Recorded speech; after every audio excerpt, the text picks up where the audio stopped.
বন্ধুত্বের ফজিলত। আল্লাহ যাহার হিত কামনা করেন তাহাকে উৎকৃষ্ট বন্ধু দান করেন, যেন সে আল্লাহকে ভুলিয়া গেলে বন্ধু তাহাকে স্মরণ করাইয়া দেয়, আর সে আল্লাহর স্মরণে লিপ্ত থাকিলে বন্ধু তাহার সঙ্গী ও সহায়ক থাকে। তিনি আরও বলেন, দুইজন মুমিন পরস্পর মিলিত হইলে একের দ্বারা অন্যের কোনো ধর্মীয় উপকার না হইয়া পারে না। তিনি অন্যত্র বলেন, কোনো ব্যক্তি অপরকে আল্লাহর উদ্দেশ্যে স্বীয় ভ্রাতারূপে গ্রহণ করিলে তাহাকে বেহেশতে এমন উন্নত মর্যাদা প্রদান করা হইবে, যাহা অন্য কোনো নেক কার্য দ্বারা লাভ করা যায় না।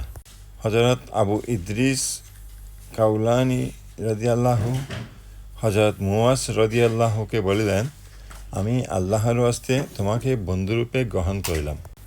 তিনি বলিলেন, আমি তোমাকে শুভ সংবাদ প্রদান করি যে আমি রাসূলুল্লাহ সাল্লাল্লাহু আলাইহি ওয়াসাল্লামকে বলিতে শুনিয়াছি,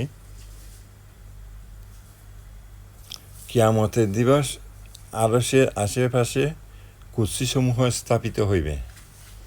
কতিপয় লোক উহাতে উপবেশন করিবে, তাহাদের চেহারা পূর্ণচন্দ্রের ন্যায় দীপ্তিমান হইবে। সমস্ত লোক তো ভীত থাকিবে, অথচ এই সকল কুরসিতে সমাসীন লোক নির্ভয়ে থাকিবে। সব লোক ভীত সন্ত্রস্ত থাকিবে, কিন্তু এই সকল লোক প্রশান্ত থাকিবে। কুরসিতে সমাসীন এই সমস্ত লোক আল্লাহ তাআলার বন্ধু, তাহাদের কোনো ভয় বা চিন্তা থাকিবে না। সাহাবাগণ নিবেদন করিলেন, ইয়া রাসূলুল্লাহ সাল্লাল্লাহু আলাইহি ওয়াসাল্লাম, তাহারা কারা? রাসূলুল্লাহ সাল্লাল্লাহু আলাইহি ওয়াসাল্লাম বলিলেন, তাহারা এইরূপ লোক যাহারা আল্লাহর উদ্দেশ্যে একে অন্যের সহিত বন্ধুত্ব স্থাপন করিয়াছিল। যে দুই ব্যক্তি আল্লাহর উদ্দেশ্যে বন্ধুত্ব স্থাপন করে, তন্মধ্যে আল্লাহ সেই ব্যক্তিকে অধিক ভালোবাসেন, যে স্বীয় বন্ধুকে অধিক ভালোবাসে। তিনি আরও বলেন, আল্লাহ বলেন, যাহাদের একজন অপরজনের সহিত আমার উদ্দেশ্যে সাক্ষাৎ করে, একজন অপরজনের সহিত আমার উদ্দেশ্যে বন্ধুত্ব স্থাপন করে, আমার উদ্দেশ্যে একজন অপরজনকে ক্ষমা করে এবং আমার জন্য একে অন্যকে সহায়তা করে, তাহারা আমার বন্ধু হওয়ার যোগ্য। রাসূলুল্লাহ সাল্লাল্লাহু আলাইহি ওয়াসাল্লাম বলেন, কিয়ামতের দিন আল্লাহ তাআলা বলিবেন, যে সকল লোক আমার জন্য পরস্পর বন্ধুত্ব করিয়াছিল তাহারা কোথায়?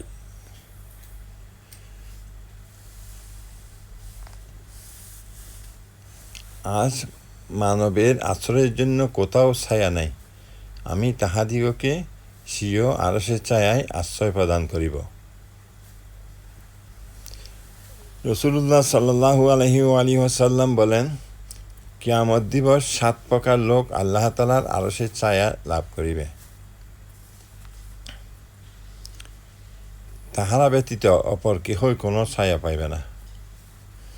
তাদের এক প্রকার হল, যে দুই ব্যক্তি কেবল আল্লাহর উদ্দেশ্যে পরস্পর বন্ধুত্ব স্থাপন করে, আল্লাহর উদ্দেশ্যেই মিলিত হয় এবং আল্লাহর উদ্দেশ্যে সংসর্গ বর্জন করে।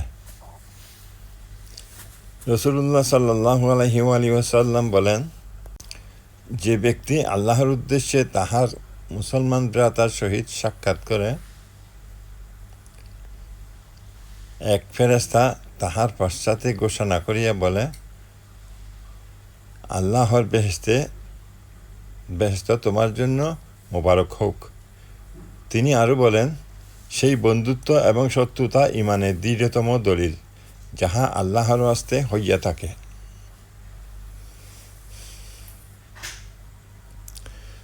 আল্লাহ কোনো নবী আলাইহিস সালামের উপর ওহী প্রেরণ করলেন, তুমি যে জুহদ অর্থাৎ সংসার বিরাগ ও পরকাল আসক্তি অবলম্বন করিয়াছ, ইহাতে স্বীয় শান্তি লাভের জন্য তাড়াতাড়ি করিয়াছ, কারণ ইহাতে সংসার ও সাংসারিক দুঃখ কষ্ট হইতে মুক্তি পাইয়াছ। আর তুমি যে আমার ইবাদত মশগুল হইয়াছ, ইহাতে স্বীয় মর্যাদা লাভ করিয়াছ। কিন্তু ভাবিয়া দেখো, তুমি কি কখনো আমার বন্ধুগণের সহিত বন্ধুত্ব এবং আমার শত্রুদের সহিত শত্রুতা করিয়াছ?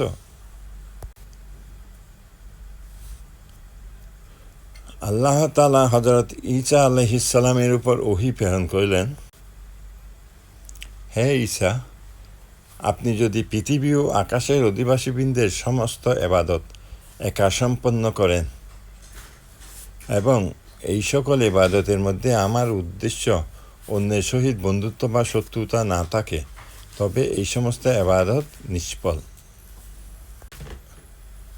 হযরত ঈসা আলাইহিস সালাম বলেন, পাপীদের সহিত শত্রুতা করিয়া তোমরা আল্লাহর প্রিয়পাত্র হও। তাহাদিগ হইতে দূরে থাকিয়া আল্লাহ তাআলার নিকটবর্তী হও এবং তাহাদের প্রতি ক্রোধ করিয়া আল্লাহর সন্তোষ অন্বেষণ করো।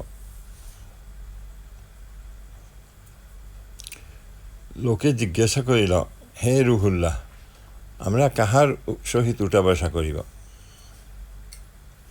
তিনি বলিলেন, এমন লোকের নিকট বস, যাহাকে দর্শন করিলে আল্লাহর স্মরণ তোমাদের অন্তরে জাগ্রত হয়, যাহার কথা তোমাদের জ্ঞান বৃদ্ধি করে এবং যাহার কার্যাবলী তোমাদিগকে পরকালের প্রতি আকৃষ্ট করে। আল্লাহ তাআলা হযরত দাউদ আলাইহিস সালামের উপর ওহী প্রেরণ করিলেন, হে দাউদ, মানব সমাজ পরিত্যাগ করত, আপনি নির্জনে বসিয়াছেন কেন? তিনি নিবেদন করিলেন, ইয়া আল্লাহ, আপনার মহব্বত আমার অন্তর হইতে সৃষ্টির স্মরণ বিস্মৃত করিয়া দিয়াছে।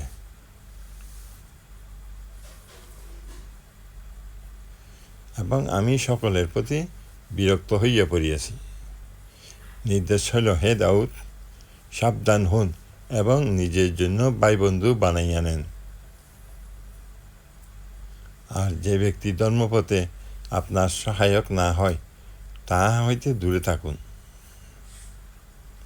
কারণ সে ব্যক্তি আপনার হৃদয় অন্ধকার করিয়া ফেলিবে এবং আপনাকে আমা হইতে দূরে সরাইয়া রাখিবে।